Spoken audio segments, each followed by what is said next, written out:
আল্লাহকে সন্তুষ্ট করার আশাই লা ইলাহা ইল্লাল্লাহ মাঝে মধ্যে পড়বে। আফজালুল যিকরি লা ইলাহা ইল্লাল্লাহ, সবচেয়ে উত্তম জিকির হচ্ছে লা ইলাহা ইল্লাল্লাহ। জীবনেও কোনোদিন আল্লাহ আল্লাহ আল্লাহ এ নামে জিকির করবেন না। জীবনেও কোনোদিন ইল্লাল্লাহ ইল্লাল্লাহ ইল্লাল্লাহ নামে জিকির করবেন না। জীবনেও কোনোদিন হু হু এ নামে জিকির করবেন না। এরকম জিকির মুহাম্মদ সাল্লাল্লাহু আলাইহি ওয়াসাল্লাম থেকে প্রমাণিত নয়। জাতির যদি রাস্তাঘাট করে দিতে না পারি, জাতির যদি স্কুল কলেজ করে দিতে না পারি, জাতিকে চূড়ান্ত সঠিক ধর্ম দিতে পারবো ইনশাআল্লাহ। ধর্মের ব্যাপারে জাতিকে ফাঁকি দিয়ে পরকাল হারাতে রাজি নই। মানুষ যদি আল্লাহকে সন্তুষ্ট করার জন্য খালে সন্তরে লা ইলাহা ইল্লাল্লাহ বলে থাকে, এই লা ইলাহা ইল্লাল্লাহর ফলাফল একদিন না একদিন সে ভোগ করবেই, অবশ্যই ভোগ করবে। রাসূল সাল্লাল্লাহু আলাইহি ওয়াসাল্লাম বলেন, লাক্কানু মাওতাকুম লা ইলাহা ইল্লাল্লাহ। লোকটা মরে মরে, জান যায় যায়, মরে মরে, জান যায় যায়, তার পাশে তুমি লা ইলাহা ইল্লাল্লাহ বলো। কেন? মান কানা আখিরু কালামি লা ইলাহা ইল্লাল্লাহ ফাদাখালাল জান্নাহ। মানুষের শেষ জীবনে যদি মুখের কথাটা হয় লা ইলাহা ইল্লাল্লাহ, তাহলে তার সব পাপ মুছে গেছে, জান্নাতে চলে গেছে। পাশে কোরআন তেলাওয়াত করে তার উপকার করতে পারবেন না, পাশে সূরা ইয়াসিন পড়ে তার উপকার করতে পারবেন না। আপনাকে যতই সাধ লাগুক না কেন, হুজুরি যতই বলুক না কেন, পায়ের সাথের পাগড়ি যদি পরে, আলখাল্লার জুব্বা পরে যদি আপনাকে কথা বলে, তবু লাভ হবে না। শফিকুল ইসলাম জাগরণী বলেছেন, লাভ হবে না, কবর পাকা করে দিয়েছেন। বাপের কবর পাকা করে বাপের কোনো উপকার করা যাবে না, কোনো পথ নেই। যোগাযোগ বিচ্ছিন্ন হয়ে গেছে, বাপ মারা গেছে, কবরে তার কি হচ্ছে এটা আপনার বলার কোনো ক্ষমতা নেই।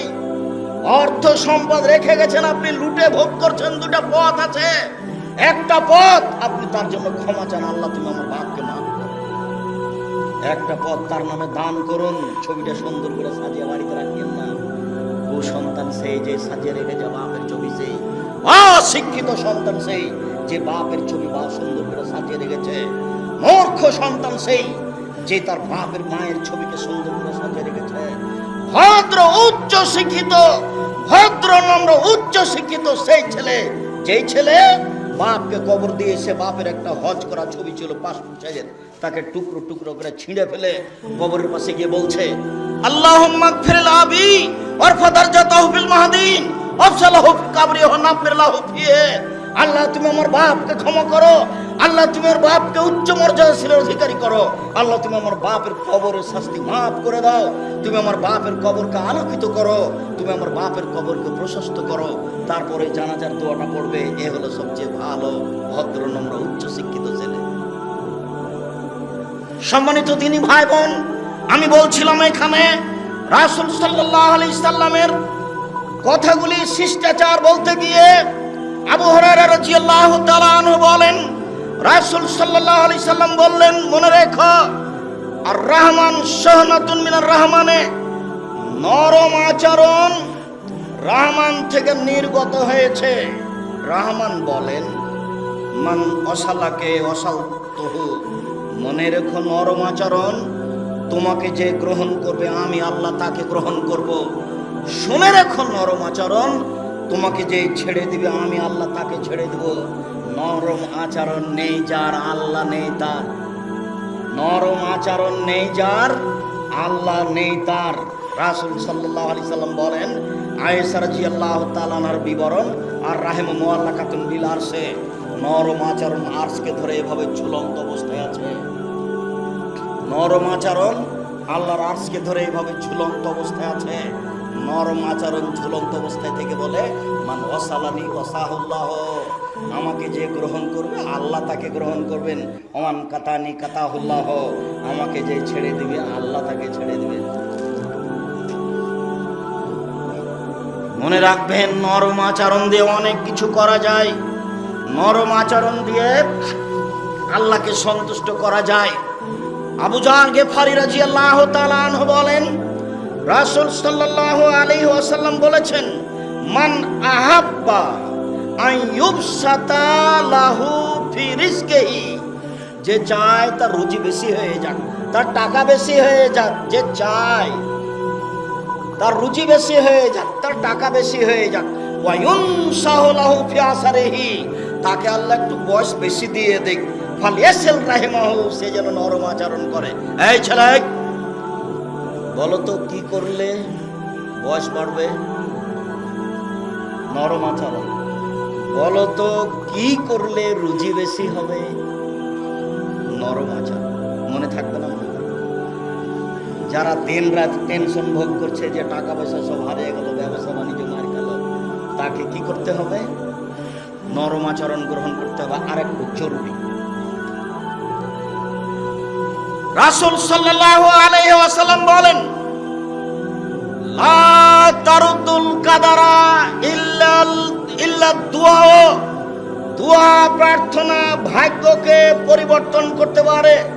পৃথিবী সৃষ্টির 50,000 বছর পূর্বে যে ভাগ্য লেখা হয়েছে, মায়ের পেটে যেদিন 3-4 মাস, ওই ভাগ্য যেটা লেখা হয়েছে, আপনি যদি বেশি বেশি দোয়া প্রার্থনা করেন তাহলে সেটা কেটে দিয়ে আল্লাহ নতুন ভাবে লিখে দিবেন। বেশি বেশি দোয়া প্রার্থনা করলে আপনার কেটে দিয়ে নতুন ভাবে লিখে দিবেন। এরপরে আল্লাহ রাসূল বলছেন, এইটা খুব জরুরি। পরের বাক্যে রাসূল সাল্লাল্লাহু আলাইহি ওয়াসাল্লাম বলেন, ইন্নার রাজুলা লা ইউহরামুর রিজকা বিযামবে ইশিবহু। মানুষ পাপ করলে রুচি কমে যায়। এই ছেলে, খুব যথাযথভাবে কথাকে মূল্যায়ন করতে হবে। পেশাব লাগুক, পায়খানা লাগুক, কিছুক্ষণ অপেক্ষা করবেন। আমি সারা রাত বক্তব্য দিই না, কাজে আপনি আমাকে কোনো সময় বিরক্ত বলতে হবে না। আর কোনো একটা বাক্যকে আপনি স্বাভাবিক মনে করবেন না, মনে করবেন কোটি টাকা দামের। আজ থেকে খুব ভালো করে মেনে নেন। এই ছেলে, তুমি ব্যবসায় মায়ের খাচ্ছ, তুমি কথা ভালো করে শুনে নাও। মুরব্বী আপনাকে বলছি, আপনার ছেলে মেয়ে ব্যবসায় মার খাচ্ছে, জমি জায়গায় অর্থ সম্পদে মার খাচ্ছে, সবকিছু হারালো। আপনি শুনে রাখেন, আমি বলিনি এই কথা। মুহাম্মদ সাল্লাল্লাহু আলাইহি ওয়াসাল্লাম বলছেন, পাপ থাকলে রুজি কমে, পাপ থাকলে ব্যবসা বাণিজ্য মায়ের খাবে, পাপ থাকলে অর্থ সম্পদ নিজের দিকে নেমে আসবে। আব্দুর রাজ্জাক সাহেব হিন্দুদের কিনে গিয়েছে, এই কথা বলে নিজেকে ধ্বংস করবেন না। আপনার বিচার হবে, তার বিচার হবে না।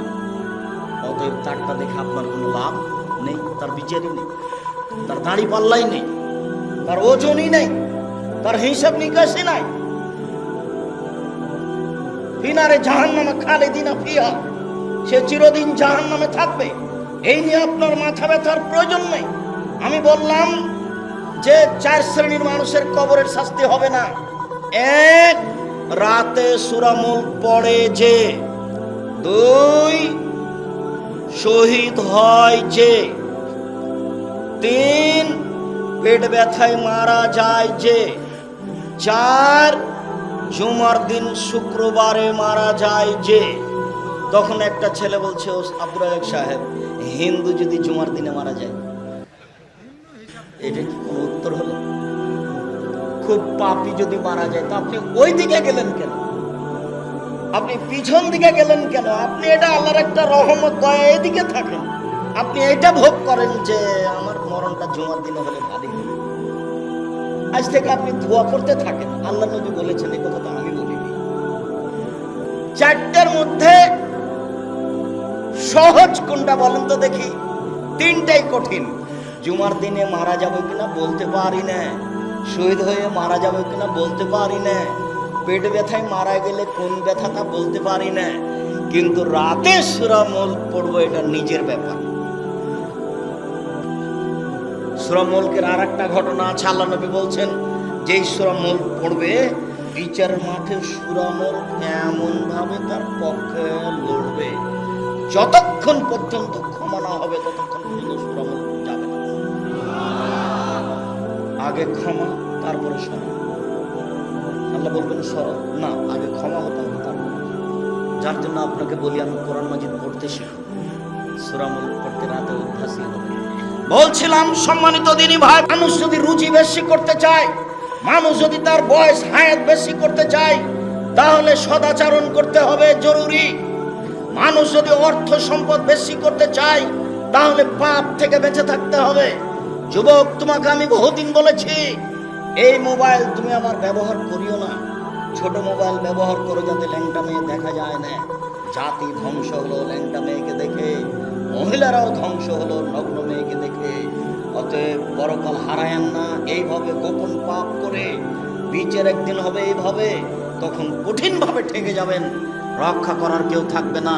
বিপদ নেমে আসলে কেউ রক্ষা করার থাকবে না। সেই দিন আপনার একমাত্র বাঁচার পথ হবে আপনার নিজস্ব কর্ম, আপনার নিজস্ব আমল। কেউ আপনার পক্ষে সাড়া দেবে না। সম্মানিত দিনী ভাই বোন, আপনার পক্ষে সাড়া দেওয়ার মাত্র 4টে জিনিস আছে। 1, কোরআন তেলাওয়াত। 2, তাসবিহ তাহলিল জিকির আজকার। 3, সিয়াম রোজা। 4, কালো পাথরে চুমা দেওয়া, বৈধ টাকায় হজ করা, আবার রাসূলের পদ্ধতিতে। ঢাকাতে যদি লাব্বাইক আল্লাহুম্মা লাব্বাইক বলেন তাহলে হজ বাদ পড়ে গেছে। আর যদি একাধিকবার উমরা করেন, উমরা করতে গিয়ে হজ করতে গিয়ে সেটাও বাদ। শুধু তওয়াব করতে হবে, অন্য কিছু নেই। মানে ইবাদতের মধ্যে বিদআত ঢুকলে সব কিছু হারিয়ে যাবে।